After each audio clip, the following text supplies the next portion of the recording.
I wanted to go over what are the 3 emergency action steps. So maybe you're not CPR first aid certified, maybe you've never gone through the training, it's all fine. There is only really 3 simple steps person should take if they feel confident, or really anyone should do. It's 3 steps and they're very easy steps.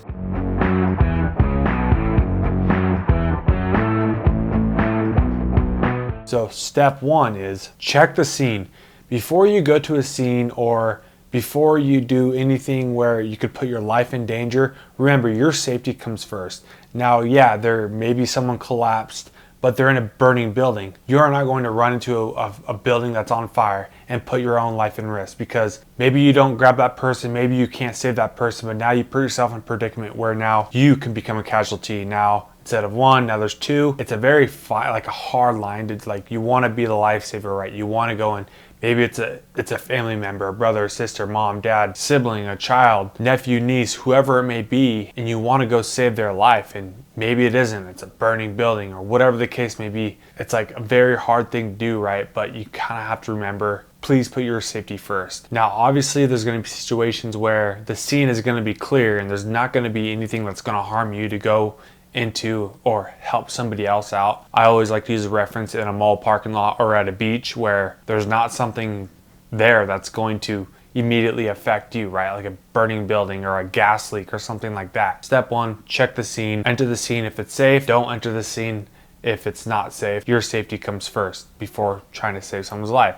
Step 2, call 911. Depends also if you are by yourself or if you're with other people. Either way, step 2 should be call 911. If you're going to be the one to dedicate yourself to want to provide CPR or do first aid to someone who had collapsed or someone who got hurt, you need to delegate somebody. You need to point at somebody and be like, you call 911 right now. Instead of just being like, hey, can someone call 911? Be like, no, you call 911 right now. So you delegate a certain person. That way people aren't going to be like, oh, are you gonna call? Are you gonna call? It's like that Spider-Man meme where everyone just kind of points at each other. It's like, no, you just point at somebody, just tell them, hey, you call 911, and then if the scene is safe, you go in and you help the person, you provide care. So that's where step 3 comes in, is you care for the person. Step 1, check the scene, make sure the scene is safe. Don't go in unless the scene is safe, because your safety comes ultimately first. Step 2, call 911.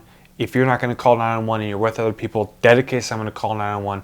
Step 3 is care for the person. So those are the 3 steps. And step 3 really is, if you feel confident and maybe you had some training, that you can care for the person, whether that's do CPR, get an AED and resuscitate the person, or maybe they got a puncture wound and you're confident and able to stop bleeding or apply pressure, or maybe you're not good with blood or something, you know what I mean? Whatever, there's hundreds of different scenarios where something could happen, some sort of health emergency. Step 3 is kind of, well, you decide for yourself, can you want to do it? Now also you got to apply the Good Samaritan law. Is the person unconscious, or maybe they fell down and you go offer them your help, your care, and they say, no, don't help me. Technically, you're not supposed to help them. So if they verbally say, no, I don't want you to help me, or no, don't call 911, kind of one of those gray areas. It's like, okay, they don't want my help and they don't want me to call 911, but you feel obligated that you probably should do something because, well, they're laying on the ground and they seem not right. Something happened to them, they fell down. It's kind of a gray area there. If you are alone, then there also is 2 scenarios where actually you either call 911 first or you care first. So if you are all alone and you need to call 911 first, only in instances of the person, whoever needs help, is a young adult or it's 12 years of age or older, and they're unresponsive. They fell down, they collapsed, they're unresponsive. That's one scenario where you'd want to call 911 first and get medical services on the way to the location. You'd call 911 first if a child or an infant who is known to have heart problems. That's going to be another situation where you call 911 first before doing anything else. Now, we call these call first situations. Call first emergencies are situations where, like, cardiac emergencies, so such as someone has cardiac arrest. Those are situations where you're going to want to call 911 first before wanting to go in and provide care. get emergency services on their way to the location. Now, there's also instances where you want to do care first. You'll have call first and you'll have care first. The call first and care situations are when you're alone. You'll have a call first alone. These are situations where you want to call first before you care. You also will have care first situations when you're alone.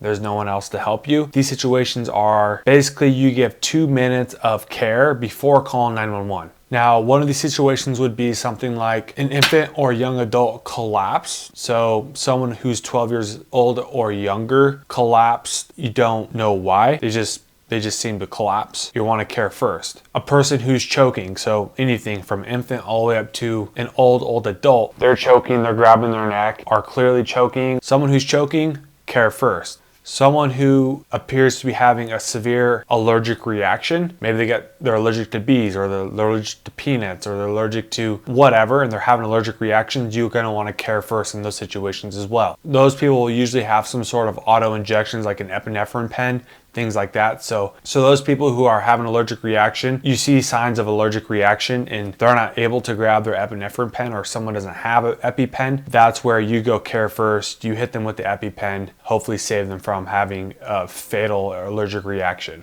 Now, another situation or scenario where you would care first is someone who's having life-threatening bleeding. So if they're bleeding so bad, profusely, they're just bleeding out of a main artery, somewhere, like you want to apply pressure and you want to stop bleeding. At least if you can stop bleeding, hold wherever, apply pressure where they're bleeding severely, and call 911 at the same time, that's your best bet. But you want to try to stop their bleeding first. Maybe you have a tourniquet, or maybe you have a belt and you can apply a tourniquet to their arm.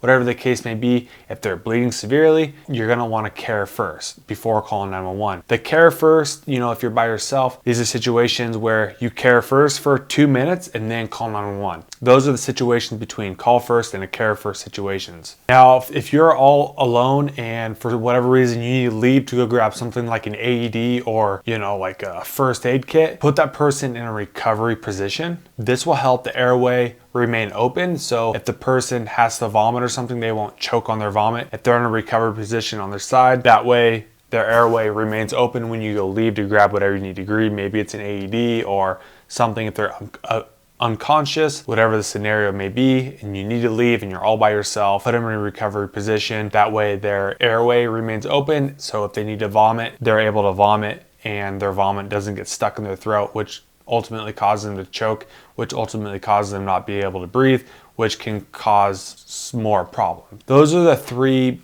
steps you need to take. Obviously varies, depends if you're alone or if you're around other people in a public space. Hopefully you can learn from that video. If you're not CPR first aid certified or you've never done any sort of training like that, those are 3 steps that you could follow. And if you feel confident in caring and providing care, or maybe you had some training, do so. Although maybe you don't feel confident carrying, but there is ways, if they're bleeding, you just apply pressure. Like, are you confident doing CPR? If not, I wouldn't necessarily go in and just start doing CPR because you could cause more damage. Ultimately, check the scene, make sure the scene's safe, call 911 and care for the person. Those are the 3 steps. Follow those 3 steps and you could save someone's life.